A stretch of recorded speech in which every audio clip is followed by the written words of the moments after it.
Have you ever stopped to think about the design of your city? The concrete, the glass, the steel. It all feels like it's just there for function. But what if it's doing more? What if it's subtly shaping how we feel every single day? We're about to dive into some really fascinating research that suggests the key to our mental well-being might not just be in a therapist's office, but in the very parks and streets that surround us.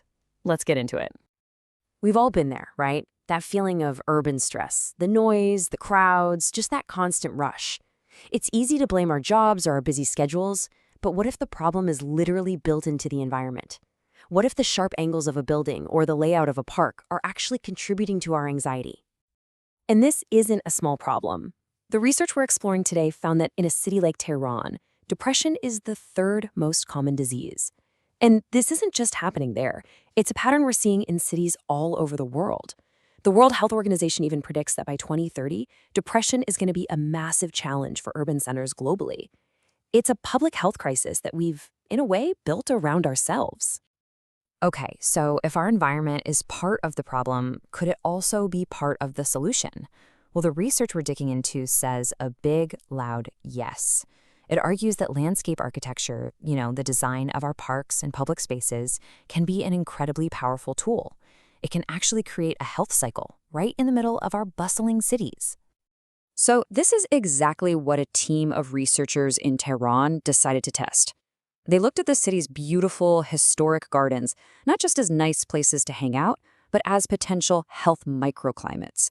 Their big question was simple, but kind of revolutionary. Can we actually pinpoint the specific design elements in these gardens that help fight the symptoms of depression? So before we go any further, let's just get on the same page about what we mean by depression. The study isn't talking about just feeling sad. It's a mood disorder that really affects your body, your thoughts, and how you move through the world. It's a persistent thing with very real, tangible symptoms. And these are some of the exact symptoms the researchers were hoping to tackle through design. Things like a lack of concentration, low energy, even physical changes like a racing heart. Now, the goal wasn't to replace therapy or anything like that, but to see if our environment could become an active partner in helping us heal. Now, you might notice the study specifically focuses on women, and there's a critical reason for that. As the research points out, women are significantly more vulnerable to depression than men are. So with that in mind, the researchers really wanted to see if they could tailor urban spaces to directly support women's mental health. So what did they find? Well, they essentially created what you could call a design toolkit, a set of practical, evidence-based rules for creating these therapeutic landscapes. Let's walk through the key elements of this architectural prescription. First up, geometry. And yeah, believe it or not, the shapes around us can have a direct impact on our mood. The experts in this study found that sharp, angular, and complex designs can feel threatening to our brains. But on the other hand, curved, circular, and symmetrical shapes feel calming. The magic word here is readability. When a space is simple and easy for our brain to understand, it lowers our stress. And this idea extends right down to the paths we walk on. The perfect path isn't just a straight line. Nope, it's a journey that mixes both straight and curved sections. The edges matter too. Soft edges made of plants feel way safer than hard concrete ones. And check this out, water. Integrating water, even just a little, right into the path's surface was shown to boost both our activity and our happiness. Of course, a healing garden needs plants, but it turns out the type of plant really matters. The study found that deciduous trees, the ones that change with the seasons, are great because they connect us to the natural rhythms of life. Evergreens, on the other hand, give us a feeling of stability and security. And you can't forget scented plants like lavender or pine. They can actually trigger endorphins, our body's natural mood lifters. The trick is to get the density just right, lush but not so crowded that it feels claustrophobic. And the recommendations get incredibly specific. When a panel of experts was asked about the perfect tree height, a whopping 73% of them agreed on a sweet spot, between 3 and 12 meters. So why that height? Well, it keeps the tree within our natural line of sight so we feel connected to it. But it's not so huge that it blocks our view and makes us feel hemmed in. This next one might sound simple, but its impact is just profound. Natural light is basically a powerful, free antidepressant. It helps regulate our body's internal clock, and it's so effective that light therapy is a recognized medical treatment. So just designing our cities to let in more sun, especially in the morning, is a huge step toward better mental health.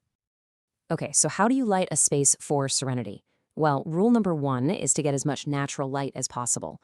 But for artificial light, the study recommends warm colors like yellow and green. The lights themselves should be placed pretty high up, around 4 meters, to create a feeling of openness. And, this is crucial, avoid harsh glare at all costs. It's a huge hidden source of stress. And let's just focus on that color yellow for a second. The research found it to be especially powerful. Why? Because it actually helps with our spatial recognition. It makes the new space feel more familiar and easier to figure out. That simple design choice can seriously help reduce anxiety. All right, so we've got all the individual ingredients, the right geometry, the best plants, the perfect light, and even water. Now, let's see how it all comes together to create a truly healing space. This is the blueprint for serenity in the city. So here it is, the whole blueprint laid out. And you can see how every single element has a specific job to do. The curved geometry reduces stress. The mix of trees boosts happiness and security. That morning light fixes our body clock. Water gets us moving.